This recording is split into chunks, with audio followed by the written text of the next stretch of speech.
And that was a long couple of years. 2 years I spent on solid medication, bouncing from a stronger dose to a stronger dose.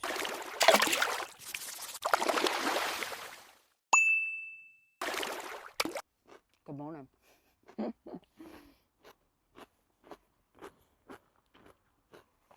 Bit of ASMR for you. Been procrastinating this morning about doing this. So I said, if I have a pickle, I have to start. If you don't know, I'm Danielle, and let me talk about how life's hard, and we can talk about my background and why I believe this is a really important topic to think about, because I used to live in a bit of a mentality of life is against me. And even growing up, I used to think that, I'd never get there, or never do this, I'd do that. But I always had this drive about me. And, whether it's football, school, somebody said I'd never be able to do something, I'd do it. There was always that thing of oh, God, it's a bit shit, isn't it? And then I think I've just realised now that, I've just got to stop waiting for things to be perfect. Stop waiting for the right circumstances and life to get easier, because I just realised that no matter where in your journey you are, life doesn't get any easier. And if I talk about my journey now, so as a child, again, I didn't have any siblings until I was 9. Cool. Bit of an outsider when it came to people. Am I autistic? We'll never know. Definitely ADHD, diagnosed. But I love football, and it was my escapism. It was my safe place. It was where I had confidence. So I would do anything to get there. I was all right at it. Played for Fulham and Chelsea development for a couple of years before I joined the army. And again, army, escapism. Nobody knows this, right? But you do now. I was escaping uncomfortable and hard conversations, situations. And I also didn't want to go to college. Yeah, and then I realised that I'd actually picked a harder option. I was told that you play sport on a Wednesday, you can play your football, you can do this, you get paid for it. And I did live that part of my life for a while, but when you're sold a dream, you'll be fixed when you get six pack. Yeah, I was told that as well. But again, it's these things, they just don't fix us. And life is hard, but we're always avoiding discomfort, whether we like it or not. Okay, discomfort, me talking about this today, slightly uncomfortable. But at the same time, we rely on motivation, we blame stress, we blame time, circumstances. I've done it too. I'm not calling you out as an individual, right? But I don't want you to kind of think that discomfort means danger, because it is uncomfortable. Our brain's not used to this thing, but it does become easier. And the more I don't know, the more we do uncomfortable things, the more we feel comfortable doing it. And I say this to the ladies I work with as well, in that sense of the more comfortable you get doing uncomfortable things, the easier your life is going to be. And we all know what we need to be doing, right? But we're not doing it. And you're not broken, it's not this, it's not that. It's going, okay, well, why am I avoiding this discomfort? What is it about this discomfort that I'm avoiding? I'm still not perfect, by the way. I avoid sitting down and not doing anything. I like being busy. It stops me from thinking about the things I don't want to think about. We all have our little traits, don't we, that we need to work on. Okay, so no matter where you are in your journey, there's always something. Okay, £1 million, no £1 million, in your dream business, not still in that job. There's still going to be that discomfort, right? So school led me to the army and a 13-year career, which again, I prolonged for about 5 years because of this discomfort of leaving comfortable, which was a steady income, a job that I'd always dreamed of. Again, having uncomfortable conversations with people about why I wanted to leave. And in theory, now I look back, it was literally just that I'd outgrown it slightly and I just wanted a little bit more from life. I wanted to study, I wanted to go to uni, I wanted to PT, I wanted to coach more, and I wasn't given that opportunity. So there, signed the dotted line, give me a year's notice. But I'd literally started my online coaching about 18 months before, planning my wedding, started a new job that was full-time in Cardiff, army, but like it was full-time, like periods of time where it was 16 days without a day off, plus coaching, planning my wedding, moving house. It was a lot. But there was just something in me going, I'm going to do this. Like, I need to do this for me. And I think that's really the first time that I've sat there and gone, do you know what? I can do anything I set my mind to. And it's proved that to me, no matter what is going on. I do the 1% for myself every day. But I'm not making out like that's easy, right? I'm not.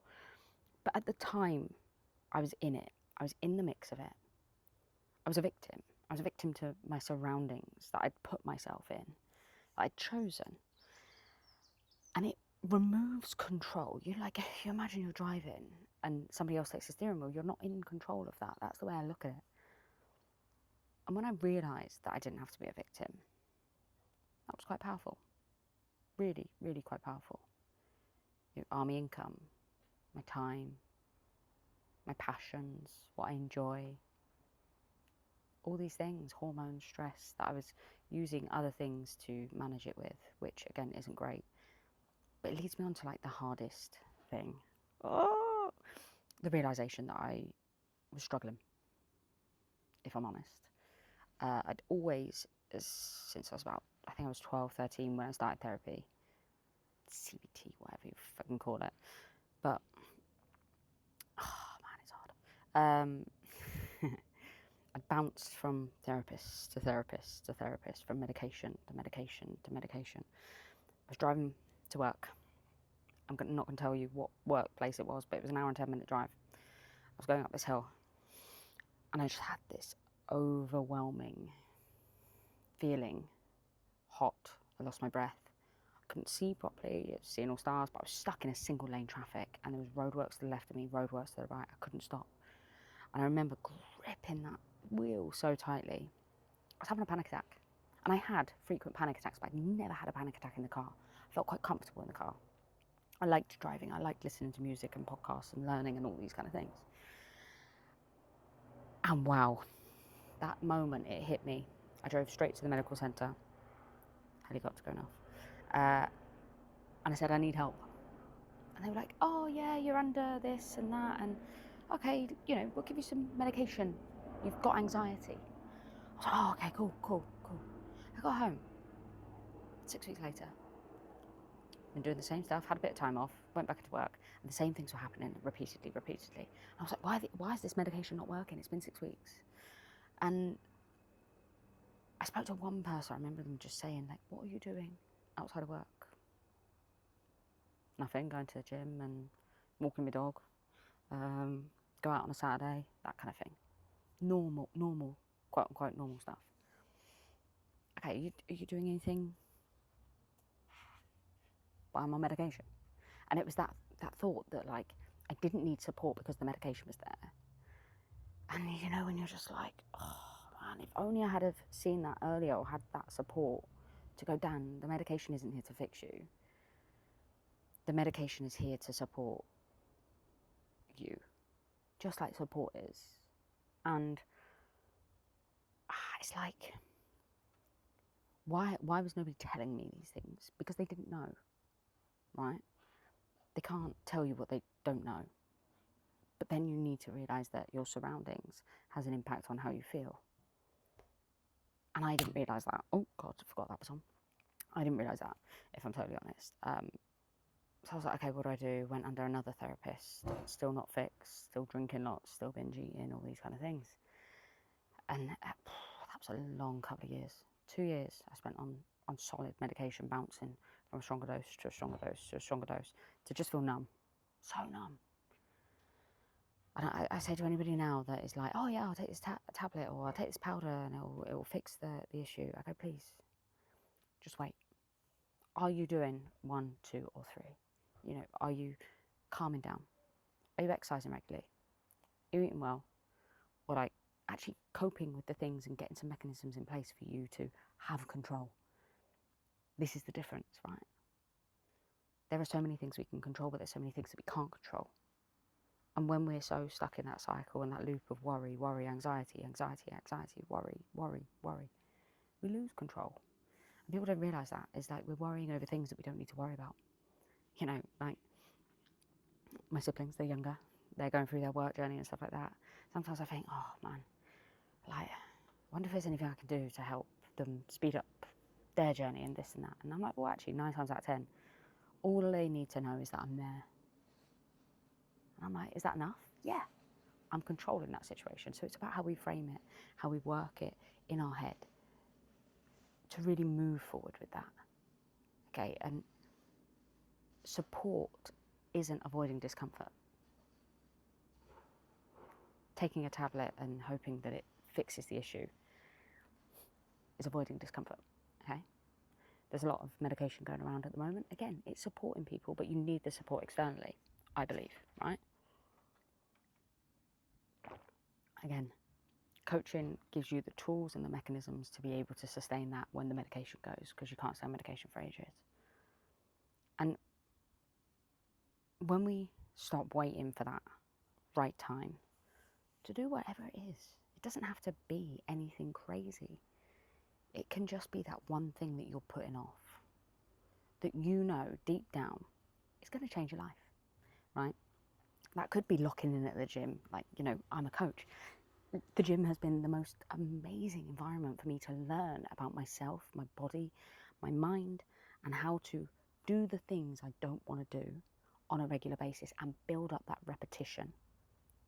Again, people go, oh, it's so good for your mental health and it fixes you and it's my therapy. I get it, but it's not therapy, right? It's far from it. It's just helping you build up that resilience to do the hard things, do the things that are uncomfortable.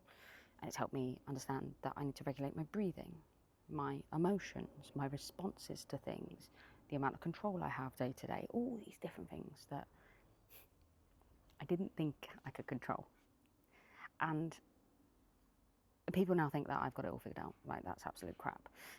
I still have struggles. Yesterday I cried 3 times. One of them was at lunch in a classroom with a lot of people around me, and I was like, I read through my brain dump from the night before, and I was like, flipping hell. But then my period arrived, and I was like, feeling a lot better now.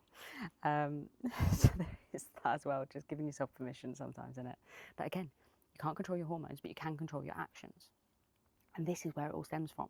Like, our feelings, our emotions shouldn't be dictating the actions that we do for ourselves, because then we just knock our add to discomfort, knock our self-confidence, is what I was trying to say. I don't know if you agree with me on that, but like, the more you don't do the thing you know you need to do, you just feel like a piece of shit. And I'd said for years I was going to stop drinking, I was going to stop smoking, and stop binge eating. Oh, I never do it again. Go on a low-calorie diet again and try and lose a bit of body fat. And then, that was another thing that added to that period of time where I was coaching, is I wanted to do a photo shoot because every other coach was doing a photo shoot. I was like, I'll lock in for 16 weeks. I just like hit my steps every day, stay on top of my calories. I train 3 times a week because that's what I believe is the best. I don't do added cardio because I was taking some runs with the squadron. So I was doing like 4 sessions a week, steps, walking to and from the flat. And I got shredded. Done the photo shoot. Looked amazing. Had loads of like people commenting on the pictures and stuff. And that was probably the second most empty feeling of my life. Because again, I was struggling with things at that point and I didn't understand why. But having, again, spoken with James, my coach / psychotherapist, amazing guy,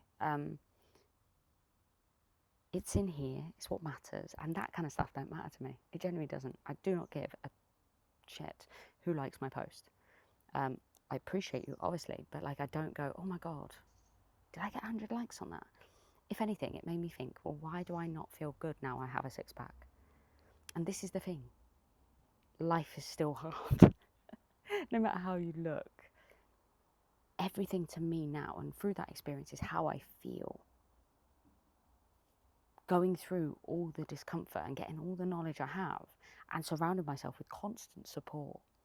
I have a coach, I have a nutritionist, I have a psychotherapist, I have my husband, I have my dog, I have Lucy, I have people around me. And even the clients I coach, they're there for support as well. Like, I had a message the other day, like, I hope you're okay, because I put something on the chat and it was like, I said this kind of similar thing of, who struggled this week? And it was like me. I was like, okay, cool. That's not a good thing, but at the same time, it's just realistic. Everybody struggles with things, right? So that example of like that year that I got married, starting a business, trying to leave the army, moving house, doing a photo shoot. Did I want to add any more to my plate? But all that did, I think of it like an elastic band, right? Is it stretched me, like your muscle. You stretch it, rips a little bit, get a bit tired, right? You get tired when you're doing these things. And then it goes back. There's your sprint, there's your recovery. So you can't constantly be stretching this, because then, as you know, ping, it goes. And that's where you get burnout and all these kind of things, which I've also previously struggled with. But the thing is here, whether you start the business, whether you don't start the business, whether you leave the relationship or you don't, whether you, I don't know, start the gym or you don't, like, you're still gonna have struggles and a hard life. So in my opinion, it's like, just go and do the thing, right? Enjoy the process. Learn to enjoy the process of becoming a better version of yourself. Stop focusing so much on like the little things that are niggling you and setting you off track. I see it a lot with women with scale weight and their diet and things like that. It's always all or nothing. And like, I still have them thoughts. I'm not perfect. I still have them thoughts like, oh, fuck this. I'm going to go and, again, I had it on Monday. I'm going to go and just sink myself into some vodka. Oh, I can't be asked like to think about this, and it's avoiding this discomfort. I'm going to eat my emotions. I'm going to drink it. I'm going to not go for the walk. All these things that I know I should do, but it's uncomfortable. I still get the thought, just the action and the response is different. And I want to give you that empowerment today. I genuinely do. Life isn't going to get easier. Stop being hard. Again, like, there will always be a struggle. If we're waiting for the right time, permission, let this be your permission, right? Choose that one thing that's uncomfortable and take control of it. You are far more capable than you think. Right? I know people that have been stuck in dead-end jobs for years and years and years, then relationships. They leave and they go, oh, it's that first step. It's the hardest, but it's the one you'll always remember, and it's the one that will take you from avoiding discomfort to, yeah, my life's hard, but I'm taking control. And the moment you realise how much control you actually have, the world is your oyster. Somebody could give me, right, and I challenge somebody today to put in the comments something that they think I won't be able to do, and I guarantee I will do it, right? I didn't think I could run a marathon. I didn't think I could do a triathlon. Again, knee surgery. I was told I wouldn't get back playing football because I had to have my second op. I was like, watch me. Then fucked up my ankle, my back, and what else did I do? Oh no, knee, ankle, back, yeah. But either way, I've stopped playing football. But if somebody said to me, go back, play football, I'd play football. If somebody said, I don't know, go and do the marathon, the one in the desert, I'd go and do it. And you could call that a toxic trait, right? Or you could call it flipping cool. I want to be able to do cool things. And that's because I take control. And I know that if I put my mind to something, I'm going to do it. The podcast, I knew it was always going to happen, right? Only until I reached out to Lucy, I was like, mate, do you want to go for a coffee? Mike there, spilt milk, all that kind of stuff, right? It happens for a reason, but you can't just sit on it. You cannot, right?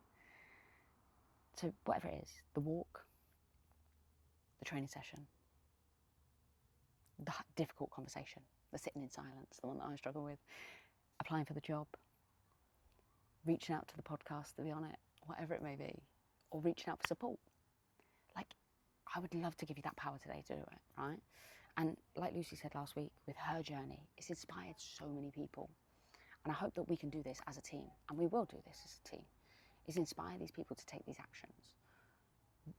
give you all the real life, right? Not the high life, the silver spoons, all that kind of stuff, right? That's important to us because we are real people. I haven't even showered after going for a run. I've done some check-ins. I took some guttering down at my dad's because I was procrastinating. And then I was like, do you know what, Dan? Make a brew, have a pickle, and get this done. Why? Because I know it's going to help somebody today. And that is the only reason. That is the sole only reason, right? There's no monetary reasoning. It is like, if I can help somebody today, I'm going to feel really good about that. And I would love to know, again, throw us a comment, throw us a message on Instagram, whatever it is, the thing that we've helped you do. Okay, and that could be take that first step for the walk in the morning. Sort out your morning routine, right? But as I say, nothing changes if nothing changes. Life is hard. We're avoiding discomfort. And when we know this, knowledge is power. All it is that we have to take the step forward to go and do the thing. Like I said, it's the hardest thing. But I'm going to leave a question for the next person. What's the hard conversation that's changed your life? So that is for the next person and the next episode. So I look forward to that. Again, like I say, reach out to us. Tell us stuff you want us to talk about. Anybody that wants to come on the pod, drop us a message with your email. And again, I hope you've enjoyed this episode. I hope it's given you that little kick, little gentle nudge behind you to get you to take a step forward today. Again, if you haven't already, subscribe, set your notifications for Monday morning to listen or watch the podcast. Have a fantastic rest of your day.